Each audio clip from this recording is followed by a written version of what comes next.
बिस्मिल्लाहिर्रहमानिर्रहीम अस्सलामु अलैकुम my dear students. Welcome back to a new lecture. इंशाल्लाह ताला आज के लेक्चर में हम बस अपनी फाइनल इंग्लिश की रिवीजन करते हैं थोड़ी सी, और साथ में हम अपने टिप्स एंड ट्रिक्स देखते हैं कि लॉजिकल रीजनिंग में कल आपको अपने टेस्ट में कौन सी चीज़ों को जहन में रखना है और किस तरीके से आपको अपने इंग्लिश एंड लॉजिकल रीजनिंग को टैकल करना है। सबसे पहले वेरी इंपॉर्टेंट टिप कि आपने रिलैक्स रहना है एंड काम रहना है। ये दोनों पोर्शंस आप लोगों के जितने आप रिलैक्स रहेंगे और काम रहेंगे उतना अच्छा आप लोगों का सॉल्व होगा। ठीक है, सबसे पहले आ जाते हैं हम अपने इंग्लिश के लिए। तो इंग्लिश के लिए हम क्विक सी रिवीजन करते जाते हैं कि सबसे पहली चीज़ लोग डिस्कस कर लेते हैं कि आपको सेंटेंस टाइप को कैसे जज करना है। ठीक है, तो सेंटेंस टाइप को आपको ऐसे जज करना है बच्चों कि आपको कुछ कंजंक्शन जहन में रखने हैं। सबसे पहले सिंपल सेंटेंस जो होगा, सिंपल सेंटेंस में आप याद रखो कि सब्जेक्ट होगा और एक ही वर्ब होगा, एक ही मेन वर्ब आप लोग को गिवन होगा और फिर ऑब्जेक्ट होगा। अब ये बात कितनी लंबी कर रहा है वो उस पर डिपेंड नहीं करता, आप लोगों ने सिर्फ ये देखना है कि वर्ब कितने गिवन है। ठीक है, Ali is a good boy, तो Ali is a good boy से पता चल रहा है कि यहाँ पे इज़ हेल्पिंग वर्ब है। ठीक है, एक ही लगा हुआ है तो मतलब सिंपल सेंटेंस है। अब कंपाउंड सेंटेंस को जज आप लोगों ने कैसे करना है कि कंपाउंड सेंटेंसेस में दो इंडिपेंडेंट क्लॉजेज होती हैं, इंडिपेंडेंट क्लॉजेज होती हैं, और दो इंडिपेंडेंट क्लॉजेज को कोऑर्डिनेटिंग कंजंक्शन यानी फैन बॉयज ने कनेक्ट किया होता है। फॉर, नॉर, बट और येट एंड सो इन्होंने कनेक्ट किया होता है। तो जब भी हमारी दो इंडिपेंडेंट क्लॉजेज होंगी और उनको फैन बॉयज में से किसी ने कनेक्ट किया होगा तो आपने फौरन से कंपाउंड सेंटेंस मार्क कर देना है। ठीक है, फिर आ जाता है हमारा कॉम्प्लेक्स सेंटेंस। कॉम्प्लेक्स सेंटेंस को हमने कैसे डिटेक्ट करना है कि एक इंडिपेंडेंट क्लॉज होगा और एक डिपेंडेंट क्लॉज होगा। जो डिपेंडेंट क्लॉज होगा वो हमेशा किस चीज़ से शुरू होता है, वो एक सब ऑर्डिनेट कंजंक्शन से शुरू होता है। अब सब ऑर्डिनेटिंग कंजंक्शन कौन कौन से होते हैं, मैं एक दफ़ा रिपीट कर देती हूँ आप लोगों के सामने कि जैसे देखें, आफ्टर हो गया, बिकॉज हो गया, आफ्टर, बिकॉज। ठीक है, उसके बाद आ जाता है ऑल दो, एज लॉन्ग एज। ठीक है, एज दो। ठीक है, ये सारे as though, so that, whenever, whereas, before, because, then, until, when, where. ठीक है, वेन, वर। ठीक है, उसके बाद हम कह सकते हैं कि एज से भी शुरू हो सकता है, इफ से भी शुरू हो सकता है। ये सारे सब ऑर्डिनेट क्लॉजेज, सब ऑर्डिनेट क्लॉज के स्टार्ट में लगते हैं, तो इसलिए हम उसको सब ऑर्डिनेट क्लॉज कहते हैं। ठीक है, अनटिल होगा, एज सून एज होगा, एज फार एज होगा, सो होगा, वेयर होगा, वेन होगा, अनटिल, देन, एज दो, सिंस। ठीक है बच्चों, तो जब कभी भी हमें सब ऑर्डिनेट कंजंक्शंस गिवन होंगे तो हम लोगों ने देख लेना है कि ये हमारा एक इंडिपेंडेंट क्लॉज है और दूसरा सब ऑर्डिनेट क्लॉज या डिपेंडेंट क्लॉज है, तो ये दोनों मिलकर बना रहे हैं कॉम्प्लेक्स सेंटेंस। अब हमें पता कैसे चले, हमने कंपाउंड कॉम्प्लेक्स सेंटेंस, कंपाउंड और साथ में कॉम्प्लेक्स सेंटेंस की आइडेंटिफिकेशन कैसे करनी। क्या होगा कि इसमें कंपाउंड की तरह दो इंडिपेंडेंट क्लॉजेज होंगी, ठीक, और साथ में इसके कॉम्प्लेक्स की तरह, यानी कि कॉम्प्लेक्स की तरह एक से ज़्यादा या एक डिपेंडेंट क्लॉजेज होना मस्ट है। ठीक है, दो इंडिपेंडेंट क्लॉजेज होंगी और एक या एक से ज़्यादा, एक डिपेंडेंट क्लॉज का होना इसमें मस्ट है। ठीक है, एक से ज़्यादा भी हो सकते हैं। ठीक है, लेकिन एक होना ज़रूरी है।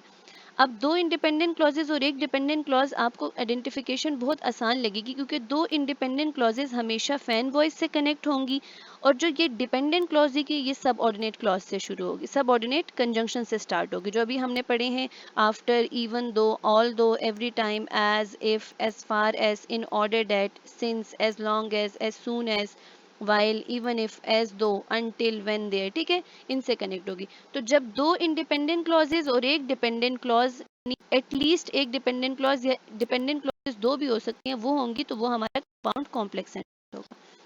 ठीक हो गया, अब हम लोग जाते हैं आगे।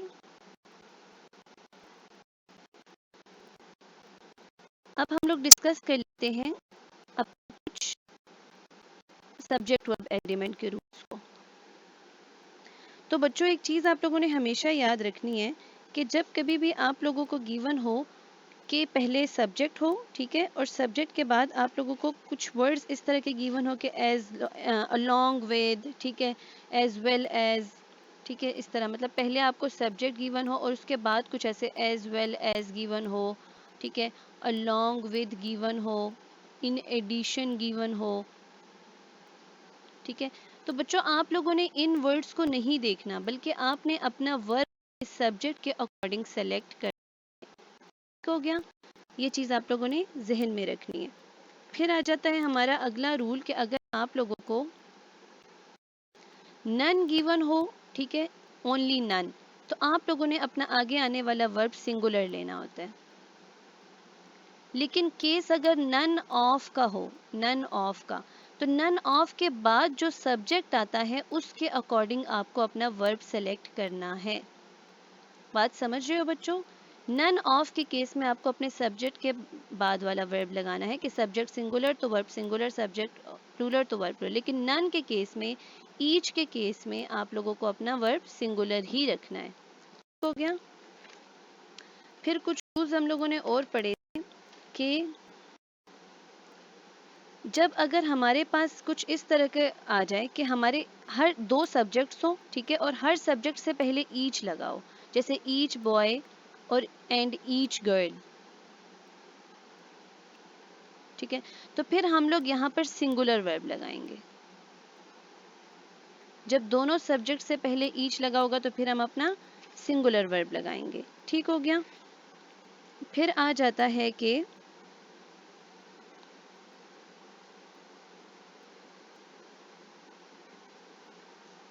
फिर एक रूल हम लोगों ने पढ़ा था कि अगर हमारा है ईच, हमारा ईच वो सब्जेक्ट और वर्ब दरमियान में आ जाए, ठीक है, when each comes between the subject and the verb, then this time each is used to refer to the subject of the sentence. ये ईच उस टाइम हमारे इस सब्जेक्ट को रेफर कर रहा होता है, तो हमें अपना वर्ब इस सब्जेक्ट के अकॉर्डिंग ऐड करना होता है। ठीक है बच्चों, जैसे अगर मैं कहूँ कि दे ईच, ठीक है, मैं एक सेंटेंस लिख रही हूँ कि दे ईच, ठीक है, फिर मैं लिख रही हूँ यहाँ पे वर्ब क्या आना चाहिए, टेक मेडिसिन। तो अगर आप गौर करें, ठीक है, यहाँ पे ये ईच में वर्ब और सब्जेक्ट के दरमियान में आया है। ये मेरा जो ईच है ये मेरा सब्जेक्ट होगा और यहाँ पर मेरा वर्ब होगा ये आप देख सकते हैं वर्ब मेरा यहाँ पे टेक लिखा है मैंने, टेक प्लूरल वर्ब। क्यों? क्योंकि ये ईच मेरा इस सब्जेक्ट को रेफर कर रहा है। तो आपने याद रखना है कि जब ईच आपका सब्जेक्ट और वर्ब के दरमियान में आ जाए, ठीक है, मिड में आ जाए, तो फिर आपको अपना वर्ब इस सब्जेक्ट के अकॉर्डिंग लेना है। ठीक हो गया। फिर एक बहुत इंपॉर्टेंट कॉन्सेप्ट है वेग, कि देखें जब बच्चों आपको वेज दिया जाता है ना, वेज, WAGE, तो वेज सिंगुलर है और वेज सिंगुलर है तो सिंगुलर वर्ब को लेगा। ठीक हो गया। उसके बाद वेजेस प्लूरल है, ये प्लूरल। लेकिन अगर आपको ये जो वेजेस है, वेजेस, ठीक है, ये आपको इस तरह दिया जाए कि ये रिवार्ड और पनिशमेंट के सेंस में यूज हो, वेजेस रिवार्ड या पनिशमेंट के सेंस में यूज हो रहा हो, तो फिर हम लोग क्या करेंगे, हमेशा इसके बाद एक सिंगुलर वर्ब लगाएंगे। ठीक है, अभी हमने पढ़ा कि वेजेस प्लूरल है, लेकिन अगर यही वेजेस का वर्ड आपके लिए रिवॉर्ड या पनिशमेंट की फॉर्म में यूज होगा तो वर्ब वो सिंगुलर लेगा। जैसे अगर हम कहें द वेजेस ऑफ गिफ्ट, अब वेजेस को यानी रिवॉर्ड की फॉर्म में, गिफ्ट की फॉर्म में एक्सप्लेन करें तो हम इज लगाएंगे। ठीक हो गया। फिर आ जाता है हमारा एक और रूल, अ नंबर ऑफ और अ वेराइटी ऑफ। ठीक है, आप लोगों को अगर आ नंबर ऑफ आ जाता है, नंबर ऑफ या आ वेराइटी ऑफ, तो आप लोगों ने क्या करना है, प्लूरल वर्ब करना है। आपका सब्जेक्ट जो मर्जी हो, ठीक है, प्लूरल वर्ब फॉलो करेगा। इसी तरह अगर आपको द नंबर ऑफ आ जाता है या द वेराइटी ऑफ आ जाता है, तो आप लोगों ने सिंगुलर वर्ब लिखना है। अब आप लोगों के लिए ये मैटर नहीं करता कि द नंबर ऑफ के बाद कौन सा सब्जेक्ट है, सिंगुलर है प्लूरल है, ठीक है, बस आप लोगों ने द नंबर आ गया, आपने सिंगुलर वर्ब लगाना है, आ नंबर आ गया, आप लोगों ने सिंगुलर वर्ब प्लूरल वर्ब लगाना है। ठीक हो गया। अब बच्चों एक बहुत इंपॉर्टेंट चीज दूसरी हम देख लेते हैं कि आप लोगों को सिंगुलर वर्ब ऐड करना होता है इसके साथ पीरियड्स ऑफ टाइम, मनी के साथ। ठीक है, मैं आपको बताती हूँ। अब आपको डिस्टेंसेस के साथ, ठीक है, डिस्टेंसेस का क्या मतलब है कि मतलब 4 माइल्स, ठीक है, 10 माइल्स, इसके साथ आपको सिंगुलर वर्ब लिखना होता है, ठीक है। पीरियड ऑफ टाइम का क्या मतलब होता है कि एक duration of time, period of time से हमारी क्या मुराद होती है कि 3 मंथ्स, 2 मंथ्स, 8 मंथ्स, ठीक है। तो इसके साथ और साथ sum of money, sum of money का क्या मतलब है, $90, $20, ठीक है। इसके साथ आप लोगों को क्या करना है कि इन तीनों आप लोगों को रेगुलर वर्ब्स यूज करने। इवन आप देखोगे कि माइल्स पे आपको ऐसे लगेगा जैसे है, but 3 miles is a long distance. तो आप गौर करो, यहाँ पे मैंने इज लगाया, तो means distances, period of time और के साथ हमें सिंगुलर वर्ब लिखना है, ठीक हो गया। लेकिन लेकिन एक्सेप्शन कहाँ आती है बच्चों, जहन में रखिएगा, एक्सेप्शन बताने लगी हूँ। एक्सेप्शन आ जाती है मनी में, कि जब हम मनी को अगर इस सेंस में बताएं कि वो फैली हुई है, स्प्रेड फॉर्म में है, ठीक है। जैसे मैं कहूंगी कि माई $30 वर scattered on my bed, scattered on my bed। अब scattered का मतलब क्या होता है, फैला होना। तो यहाँ मैंने यूज किया वर, क्यों, क्योंकि $30 के साथ तो आपको सिंगुलर वर्ब यूज करना था, but in the case of spread या फैला हुआ या मतलब फॉर्म में हम लोग प्लूरल वर्ब लगाएंगे, ठीक हो गया। फिर आ जाता है हमारे और रूल्स।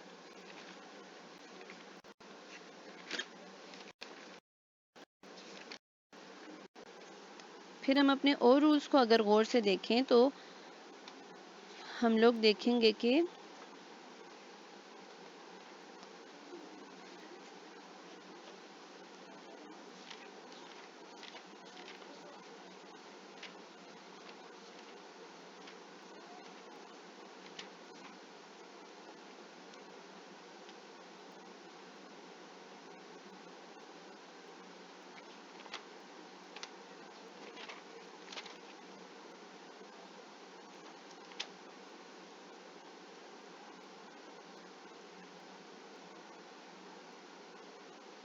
बच्चों हम लोगों ने पढ़ा था कि अगर हमें मतलब नाउन के कुछ रूल्स हम लोगों ने पढ़े थे कि अगर हमें ट्राउजर्स दे दी जाए, पैंट्स दे दी जाए, ठीक है, नाउन के तौर पर, तो हम लोगों ने उसके बाद प्लूरल वर्ब लगाना होता है, ठीक है।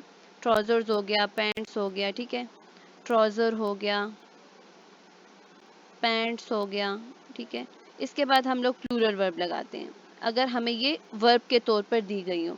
लेकिन अगर हमें ये दोनों चीज़ें इस तरह के वर्ड्स अ पेयर ऑफ की फॉर्म में दिए हो कि अ पेयर ऑफ ट्राउजर, ठीक है, तो फिर हम लोग यहाँ पे सिंगुलर वर्ब को फॉलो करते हैं, ठीक है। ये रूल हम लोगों ने पढ़ा था। इसके बाद हम लोग आ जाते हैं अपने थोड़े से हम आर्टिकल्स के इंपॉर्टेंट वाले रूल्स एक्सप्लेन कर लेते हैं, ठीक है। हमें पता है कि 3 तरह के आर्टिकल्स होते हैं, एक होते हैं डेफिनेट आर्टिकल, एक होते हैं इनडेफिनेट आर्टिकल, ठीक है, और एक हमारे होते हैं मतलब एक होते हैं डेफिनेट आर्टिकल और एक होते हैं इनडेफिनेट आर्टिकल। और फिर डेफिनेट आर्टिकल में हम लोगों के शामिल है द, और इनडेफिनेट आर्टिकल में हमारा शामिल होता है ए एन, ठीक हो गया। तो अभी हम देखेंगे कि हमें आर्टिकल्स को, हम सबसे पहले ये देख लेते हैं कि हमें जो द आर्टिकल है ना वो कहाँ कहाँ यूज़ करना होता है। देखिए बच्चों, आप लोगों को पता होना चाहिए कि सबसे इम्पोर्टेंट यूज़ द आर्टिकल का क्या है कि द आर्टिकल को हम सुपरलेटिव डिग्री से पहले यूज़ करते हैं। सुपरलेटिव डिग्री, ठीक है, अगर मैंने कहना है कि he is the tallest person of his class, ठीक है, द मतलब सुपरलेटिव डिग्री से पहले। फिर अगर दूसरा रूल हम डिस्कस करें, ठीक है, तो अगर हम लोगों ने ये लिखना है कि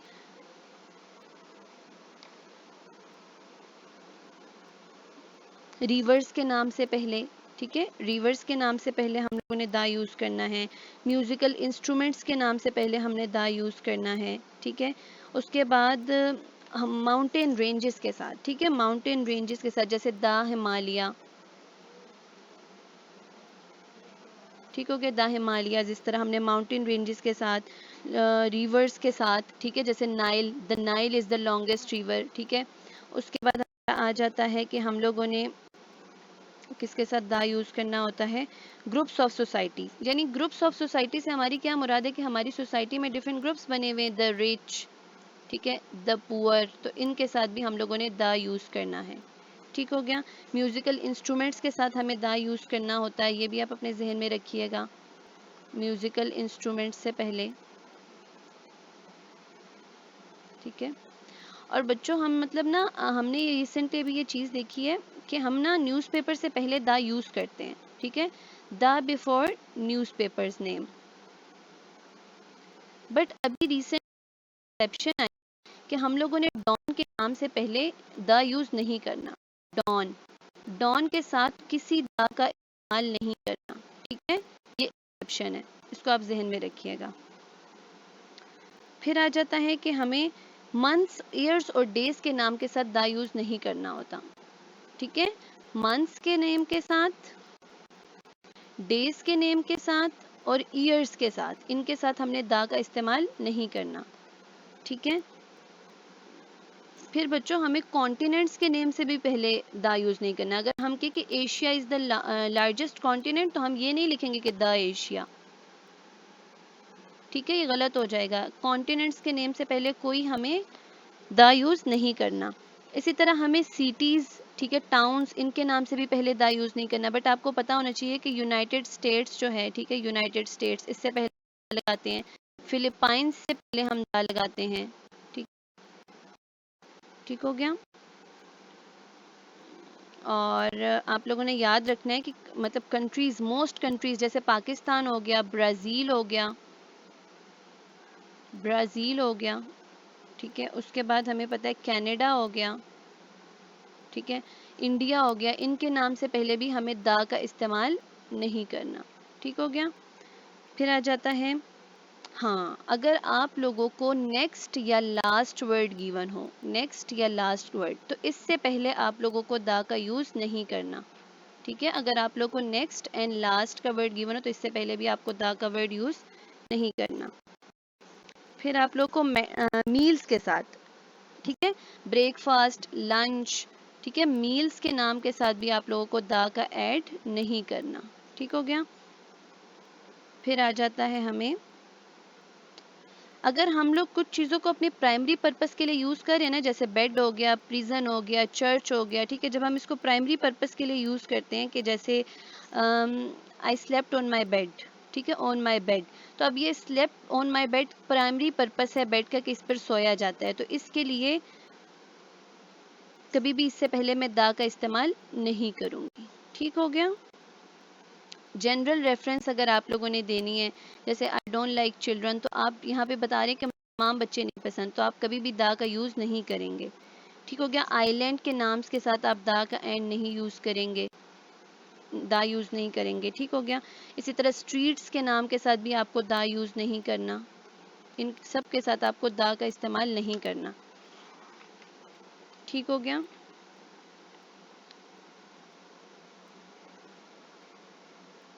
अच्छा, अब आ जाता है, थोड़ा सा हम देख लेते हैं ए एंड एन का यूज़। बच्चों अब देखें, आप लोगों को ए और एन जो होता है ना, वो काउंटेबल नाउन्स के साथ यूज़ करना होता है।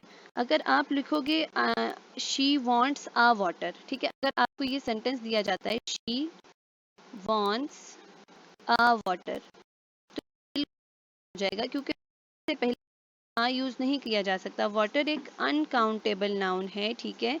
हम ये कह सकते हैं कि she need a bottle of water, she need a bottle, क्योंकि बॉटल जो है वाटर की वो काउंटेबल है, उससे पहले आप आ लगा सकते हैं, लेकिन हमेशा आ और एन काउंटेबल नाउन से पहले लगता है, तो यहाँ पे ये इस तरीके से वाटर से पहले आ लगाना गलत होगा। ठीक है, इस तरह आप कह सकते हैं कि जब आप लोगों को मतलब ये एक्रोनियम्स लिखने हैं ना, जैसे SPCC, he is an S S को पढ़ते हैं तो ए आवाज़ आती है शुरू में, तो NSPCC, ठीक है। इसी तरह इनिशियल साउंड को आपको जज करके AN लगाना है। अगर यूनिवर्सिटी को आप करें या वाई से शुरू हो रहा है तो इससे पहले आ आता है, क्योंकि ये वाई की साउंड दे रहा है स्टार्ट में, ठीक है। इसी तरह ऑनेस्ट, ऑनेस्ट को पढ़ो तो आ, ठीक है, एन ऑनेस्ट आएगा क्योंकि इसके शुरू में आ साउंड आ रही है ऑनेस्ट की। ठीक हो गया बच्चों? तो इस तरीके से आप लोगों ने इस चीज़ को अपने जहन में रखना है।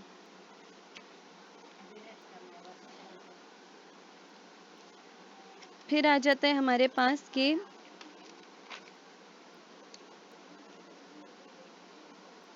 देखो एक बहुत बड़ी एक्सेप्शन है कि आप लोगों ने ना बाकी दिनों के साथ आप लोग क्या लगाते हैं, आप लोग मतलब लगाते हैं कि इन द मॉर्निंग, ठीक है, in afternoon, in morning, in afternoon, in afternoon, ठीक है। लेकिन आप लोगों ने एक एक्सेप्शन याद रखनी है कि नाइट के साथ हमेशा एट लगता है, ठीक है, एट नाइट, एट नाइट। ठीक हो गया?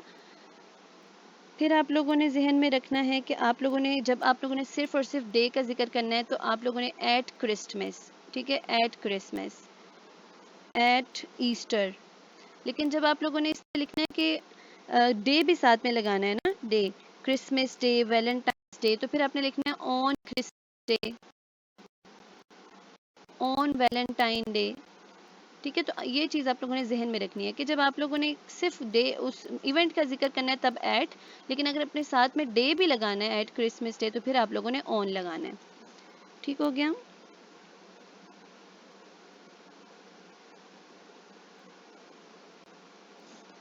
फिर आ जाता है अगर आप लोगों ने डे और डेट लिखनी है, जैसे 4 अगस्त, तो आप इससे पहले लगाओगे ऑन 4 अगस्त, ठीक है, ये देखें, क्योंकि ये डे और डेट मेंशन है। लेकिन अगर आप सिर्फ लिखना चाहते हो अगस्त 14 तो आप फिर लिखोगे एट अगस्त 14। ठीक है, इसी तरह आप लोगों को क्या करना है,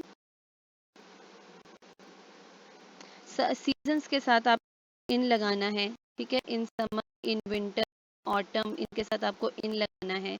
ठीक हो गया? आप लोगों को डायरेक्शंस के साथ, अब बहुत इंपॉर्टेंट डायरेक्शंस का है वो मैं आप लोगों को एक्सप्लेन करती हूँ कि देखिए डायरेक्शंस में ना हमारे पास होता है कि अगर हम लोगों ने जो सोली हमारे डायरेक्शंस हैं, east, east west north south, अगर इनको हम इसी डायरेक्शंस यानी ईस्ट वेस्ट नॉर्थ साउथ की फॉर्म में यूज़ करना चाहते हैं तो इससे पहले कभी भी कोई भी आर्टिकल नहीं आएगा। ठीक है, आ भी नहीं आएगा, एन भी नहीं आएगा, कुछ भी नहीं आएगा। लेकिन अगर आप लोगों ने इन डायरेक्शंस को ईस्ट वेस्ट नॉर्थ साउथ को किसी डायरेक्शन को रिप्रेजेंट करने के लिए किसी जियोग्राफिकल मतलब फॉर्म को रिप्रेजेंट करना है कि my home is in the west, अब मैं यहाँ पर लोकेशन बता रही हूँ अपने होम की, तो फिर आप लोग इससे पहले दा लगाओगे। और दूसरा ये कि जब यानी कोई प्रेपोजिशन फॉलो करेगा डायरेक्शंस को, कोई प्रेपोजिशन फॉलो करेगा डायरेक्शंस को, तो फिर आप लोग इससे पहले दा लगाओगे। ठीक हो गया? तो ये अपने ये डायरेक्शंस का कर लेना इम्पोर्टेंट है। ठीक है, फिर आ जाता है हमारे पास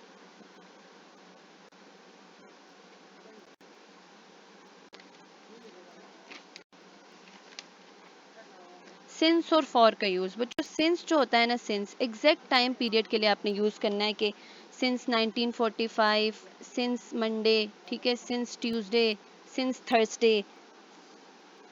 ठीक है, लेकिन अगर आप लोगों को एक ड्यूरेशन दी जा रही है, ठीक है, ड्यूरेशन, ड्यूरेशन का मतलब क्या है कि एक दुरानी है। अगर मैं कहूँ कि फॉर 10 मंथ्स, अब ये 10 मंथ्स एक ड्यूरेशन है, ठीक है, वक्त का एक दुरानिया है जो 10 महीनों का है। तो ड्यूरेशन के लिए आप लोगों ने हमेशा फॉर यूज़ करना है, और एग्जैक्ट टाइम पीरियड के लिए जो आपको मतलब एग्जैक्ट एक पॉइंट ऑफ यहाँ है, ट्यूसडे है, फ्राइडे है, ठीक है, मैं बोलूँगी सिंस ट्यूसडे सिंस फ्राइडे। लेकिन अगर मैं यहाँ से यहाँ तक बात करूँ, ट्यूसडे वेडनेसडे थर्सडे फ्राइडे, ये 4 डेज बनते हैं, तो मैं कहूँगी फॉर 4 डेज, लेकिन मैं कहूँगी since Tuesday since Friday.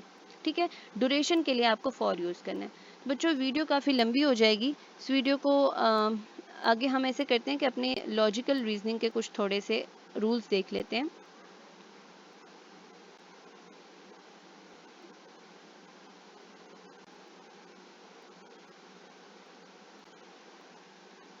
Logical reasoning को देखो आप लोगों ने बच्चों बहुत ज़्यादा ख्याल रखना है, बहुत ज़्यादा, कि लॉजिकल रीजनिंग में आप लोग बहुत ज़्यादा अटेंटिव रहो, कंसंट्रेटेड रहो। ठीक, जितने ज़्यादा आप अटेंटिवली फोकस्ड होकर अपना सवाल करेंगे उतना को होगा आंसर को फाइंड करने में। अब सबसे पहले अगर आप लॉजिकल डिडक्शंस की बात करें तो लॉजिकल डिडक्शंस में किस चीज़ का यूज़ करना है, वेन डायग्राम का यूज़ करना है। वेन डायग्राम को बहुत ज़्यादा हेल्पफुल रही, बहुत ज़्यादा, बस आप लोगों ने साथ साथ एक एक चीज़ पढ़ी, साथ साथ वेन डायग्राम बनाते जाओ, एक एक चीज़ पढ़ी, सारे साथ साथ अगर आपको कहा जा रहा है कि ऑल गर्ल्स आर बॉयज़, ठीक है, ऑल गर्ल्स आर बॉयज़, तो जहन में बात रखो कि आप बड़ा खाना बनाओगे बॉयज़ का और आपको कहा जा रहा है ऑल गर्ल्स आर बॉयज़, तो मीन्स के सारी की सारी गर्ल्स आप बॉयज़ वाले खाने में रखो, ठीक है। और दूसरी चीज़ ये है कि आप जिस डायरेक्शन में आपको स्टेटमेंट गिवन है आप उसी डायरेक्शन को फॉलो करो। अगर आपको कहा जा रहा है ऑल गर्ल्स आर बॉयज़, तो आप ये नहीं कह सकते कि ऑल बॉयज़ आर गर्ल्स, बल्कि आपको कहा जा रहा है ऑल गर्ल्स आर बॉयज़, तो बस आपने इस ओरिएंटेशन को फॉलो करना है, ठीक है। फिर आपको वेन डायग्राम का बहुत अच्छे से पता है, लेक्चर में भी आपको बताया, आपने उसी को यूज़ करना है ताकि बड़ी बड़ी स्टेटमेंट्स को आप आराम से रिड्यूस कर सकें और आराम से उस आंसर को देखते हुए सॉल्व कर सकें। फिर बच्चों कॉज एंड इफेक्ट की अगर बात करें तो कॉज एंड इफेक्ट बहुत आसान है। आप लोगों को करना क्या है कि आप लोगों को स्टेटमेंट को पढ़ना है, ठीक है। जो स्टेटमेंट आपको सो एंड देयर फॉर का आंसर दे रही है वो आपका इफेक्ट होता है हमेशा। जो स्टेटमेंट आपको किस चीज़ का आंसर दे रही है, सो या देयर फॉर, ठीक है। दोनों स्टेटमेंट्स को पढ़ो, अगर आपको सो एंड देयर फॉर की स्टेटमेंट आंसर दे रही है पहली या दूसरी स्टेटमेंट का, तो समझो वो वाली आपकी इफेक्ट है, ठीक है। और आपको ऑप्शंस का अच्छे से पता होना चाहिए कि देखें, अगर if statement 1 and 2 are the effects of independent cause, का मतलब ये है, इंडिपेंडेंट कॉज का मतलब ये है कि दोनों के जो वजूहात है वो उस उनके असरात पर डिपेंड नहीं करी, कोई मुख्तलिफ वजूहात थी, ठीक है। जैसे मैंने आपको बताया था कि अली थक गया है और अली का सुबह मुश्किल पेपर, अली थक गया है और अली के दोस्त के घर मेहमान आ रहे हैं, ठीक है। तो अब इन दोनों का आपस में कोई रिलेशन नहीं है, अली थक गया और अली के दोस्त के घर मेहमान आ रहे हैं, तो ये दोनों इंडिपेंडेंट मतलब ठीक है। अली थक गया तो हो सकता है अली ने कुछ किया हो, और उसके दोस्त के घर मेहमान आ रहे हैं तो ये कोई दूसरा इफेक्ट है, ठीक। तो आप लोगों ने इस चीज़ को बहुत अच्छे जहन में रखना है कि आपको ऑप्शंस का अच्छे से पता हो, ठीक है। और ध्यान से पढ़ने, अक्सर औकात हमें first is the cause and second is the effect, यानी ये चीज़ें थोड़ा सी कंफ्यूजिंग होती हैं कि अक्सर औकात आपको second is the cause and first is the effect option A में दे दिया गया होता है, तो हम जल्दबाजी में वो लगा देते हैं, ठीक है। आप लोगों ने बहुत ज़्यादा ख्याल रखना है। फिर आपको आता है कि इफेक्ट्स ऑफ कॉमन काज, तो कॉमन काज की मैंने आपको एग्जाम्पल दी थी कि स्कूल 2 महीने के लिए बंद हो गए हैं, ठीक है। और MD-CAT एग्ज़ाम को भी 2 महीने के लिए बंद पोस्टपोन कर दिया गया है। तो इसका मतलब क्या हुआ कि एक कॉमन वजह है इसके पीछे, कोरोना वायरस, ठीक है। इसकी वजह से दोनों काम हो रहे हैं, तो हमारी एक कॉमन वजह थी और इफेक्ट्स थे। आप लोगों ने ये ऑप्शंस को अच्छे से याद रखना है। उसके बाद अगर हम बात करें अपनी लॉजिकल प्रॉब्लम्स की, तो लॉजिकल प्रॉब्लम्स भी बहुत आसान होता है, बस आपको जो गिवन डाटा है उसको आपको बहुत अच्छे से रीड करना है, ठीक है।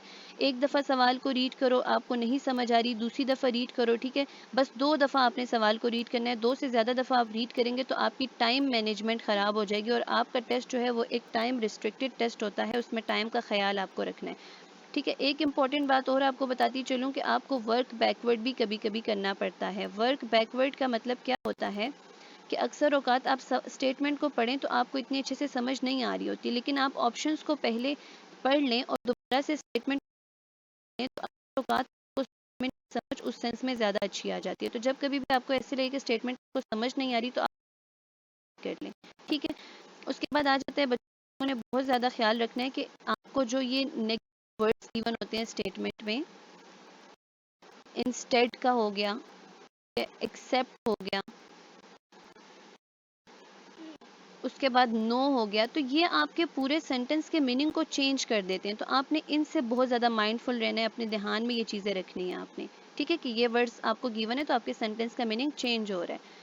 फिर बच्चों आप लोगों ने क्या करना है कि आप लोगों ने अपने डाटा को, अगर आपको 6 लाइन का डाटा गिवन है, ठीक है, 6 लाइंस का, तो आपने साथ साथ ही डाटा को डिड्यूस करके छोटी फॉर्म में लिखते जाना है, या मैथमेटिकल फॉर्म में ग्रेटर देन लेस देन का साइन यूज़ करो, ठीक है। ये आपको बताया था कि 2 साइड से खुला है तो मीन्स यहाँ 8 ग्रेटर है 6 से, ठीक है। तो ये एक साइड है तो छोटे वाला इस साइड पे आएगा। अगर आप यहाँ मैं लिखूँ तो यहाँ मैं लिखूँगी 9 जो है, ये देखें इसका मुंह खुला है, दोनों तरफ बड़ा है, और तो अपने लाइंस की एक्सप्लेनेशन को आप आहिस्ता आहिस्ता करके एक एक फॉर्म में चेंज करते जाओ, ताकि आपको अच्छी तरह पता चल जाए कि आपने कौन सी चीज़ इसमें लाइन में पढ़ी है, इस लाइन में पढ़ी है। साथ साथ जब आप लिखेंगे तो एट द एंड जो आंसर आप चाहे दोबारा आपको इतनी बड़ी एक्सप्लेनेशन पढ़ने की जरूरत नहीं पड़ेगी, से आप अपना आंसर डिड्यूस कर लोगे। ये बहुत इंपॉर्टेंट है, इसको आपने जहन में रखना है। फिर बच्चों आपने ना एलिमिनेशन टूल को अपने जहन में रखना है, क्योंकि आपके ऑप्शंस के अंदर अगर इंग्लिश की भी बात करें और लॉजिकल रीजनिंग की भी बात करें तो आप एलिमिनेशन टूल बहुत इंपॉर्टेंट है। 4 ऑप्शंस आपको गिवन है, अगर 2 का बिल्कुल कोई जवाब ही नहीं बन रहा तो उस पे टाइम ज़ाया ना करें, बल्कि इन 2 पर सोचें कि ये बेस्ट है, ये बेस्ट है, ठीक है। इस पे अपनी प्रीवियस नॉलेज को अप्लाई करके जो ऑप्शंस आपको बेस्ट लग रहे हैं उन पर सोचें, बनिस्बत जो बिल्कुल नहीं मिल रहे हैं उनको रिमूव कर दें, उन पर टाइम ज़ाया मत करें, ठीक है बच्चों। फिर आ जाता है क्रिटिकल थिंकिंग का टॉपिक। देखो बच्चों, क्रिटिकल थिंकिंग से आपको सवाल मैंने बताए थे कि कैसे आएंगे, कि आपको एक फॉर्म दे दिया जाता है, ठीक है। पैराग्राफ फॉर्म को सबसे रीडिंग के दौरान आपने क्या करना है, साथ साथ अंडरलाइन। अब अंडरलाइन आपको ऐसी चीजें करनी है जो कोई बोर्ड हुई भी लिखी है, इन्वर्टेड कोमास के अंदर लिखी गई, ठीक है, या किसी भी इंपॉर्टेंट फॉर्म के अंदर जो भी डाटा गिवन है उसको आपने अंडरलाइन करते जाना है साथ साथ। जब आप उसको साथ साथ अंडरलाइन करेंगे तो उससे क्या होगा कि एट द एंड जो आपको क्वेश्चंस गिवन होते हैं, जिनके आंसर्स आपको पैराग्राफ के अंदर से देने होते हैं, उनके आंसर्स आपको अंडरलाइन पहले ही चीज़ें की हुई होती हैं, तो आपको अक्सर चीज़ों के आंसर जल्दी मिल जाते हैं, ठीक है। तो बहुत ही ज़्यादा आपने कंसंट्रेशन और फोकस रहकर ये काम करना है, ठीक है। फिर लेटर एंड नंबर सीरीज़ की बात करें तो लेटर एंड नंबर सीरीज़ जो है ये बहुत ही आसान पार्ट होता है, ठीक है, लेकिन इससे भी आप लोगों को एक पैटर्न बताना होता है। आप जब भी आप लोगों को कोई चीज़ आए, ठीक है, कोई भी सवाल आपको आए तो आपने फ़ौरन से पैटर्न बना लेना है। अगर आपको अल्फ़ाबेटिकल सीरीज़ का सवाल आता है, ठीक है, तो आप लोगों ने क्या करना है कि जैसे ही आपको पेपर मिलता है ना, ठीक है, आपको अभी तक क्वेश्चन पेपर नहीं मिला या कुछ नहीं मिला, तो अपनी उस पेपर के साइड पर आप फ़ौरन से ए से लेकर तक लिखते हैं, क्योंकि अल्फाबेटिकल सीरीज का सवाल तो आपको आएगा ही आएगा। अब जब आप अल्फाबेटिकल सवाल पर पहुंचेंगे तो आपने एबीसी ऐसे ही लिखी होगी, तो फौरन से आपको रिलेट करना आसान हो जाएगा और आप अपने आंसर को जल्दी जज कर लेंगे, ठीक है बच्चों। सो मैंने आप लोगों को क्या बताया कि लॉजिकल रीजनिंग के अंदर इंपॉर्टेंट क्या है, कंसंट्रेशन एंड फोकस। जितना आपका कंसंट्रेशन ज़्यादा होगा, जितना आपका फोकस ज़्यादा होगा, उतना अच्छा आपका लॉजिकल रीजनिंग होगा, उतना अच्छा आपका इंग्लिश पोर्शन होगा। इन दोनों के अंदर ये चीज़ें बहुत ज़्यादा इंपॉर्टेंट है। तो ओब्वियसली आपका लॉजिकल रीजनिंग का पोर्शन सबसे एंड पर रखा गया टेस्ट में, मगर आप लोगों ने इस पर सोचना बहुत अच्छे है, रिलैक्स मूड में रहकर आपने हर चीज़ को रीड करना है, ठीक है। और ऑल ओवर द टेस्ट में खुद को मतलब पेपर सॉल्व करने का तरीका होता है ना कि आपने पेपर को एक दफ़ा शुरू से शुरू किया, ठीक है, तो आपने मूव करते जाना, जो जो सवाल आपको आ रहे हैं वो आप करते जाओ, और साथ साथ ही 5-5 सवालों की या साथ साथ ही फिलिंग करते जाओ। 5 सवालों से ज़्यादा सवाल हल करके फिलिंग के लिए छोड़ना मतलब कि बेवकूफ़ी है। अक्सर औकात फिर हम लोग स्ट्रेस जाते हैं कि मेरी फीलिंग भी रहती है, ठीक है। तो आप लोगों ने फीलिंग को मतलब 5 क्वेश्चन से ज़्यादा हल करने के बाद आप से उसकी फीलिंग कर लो, ठीक है बच्चों। So this was all about today's. मैंने सोचा कि मतलब टेस्ट से पहले एक प्रॉपर आप लोगों को गाइडेंस दे दूं, लॉजिकल रीजनिंग की भी और इंग्लिश की भी, ठीक है। तो बच्चों आप लोगों ने अपने जहन में ये सारी चीज़ें रखनी है और अपना बहुत सारा ख्याल रखना है। अल्लाह ताला आप सबके हामी व नासिर हो, ठीक है। बाकी मैंने काफ़ी सारी चीज़ें व्हाट्सएप ग्रुप में आप लोग को एक्सप्लेन कर दी हैं, लेकिन यहाँ पर ये था कि एक छोटी सी वीडियो बन गई, मैंने कहा कि सारी चीज़ें एक दफ़ा यहाँ पे हमें समझ आ जाए। फिर आपने एक चीज़ अपने जहन में रखनी है कि आप लोगों को ना ओवर एंड अबाव का जो डिफरेंस है, ठीक है, वो मैं यहाँ पे एक दफ़ा बता देती हूँ। देखें, ओवर जो है ना, ओवर, अब जो हमारा ओवर होता है, ओवर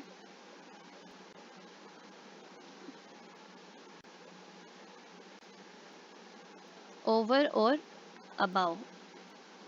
देखो, ओवर जो होता है ना उसको आपने हॉरिजेंटली हायर डिस्टेंस के लिए देखा, और अबाव को आपने वर्टिकल हायर डिस्टेंस।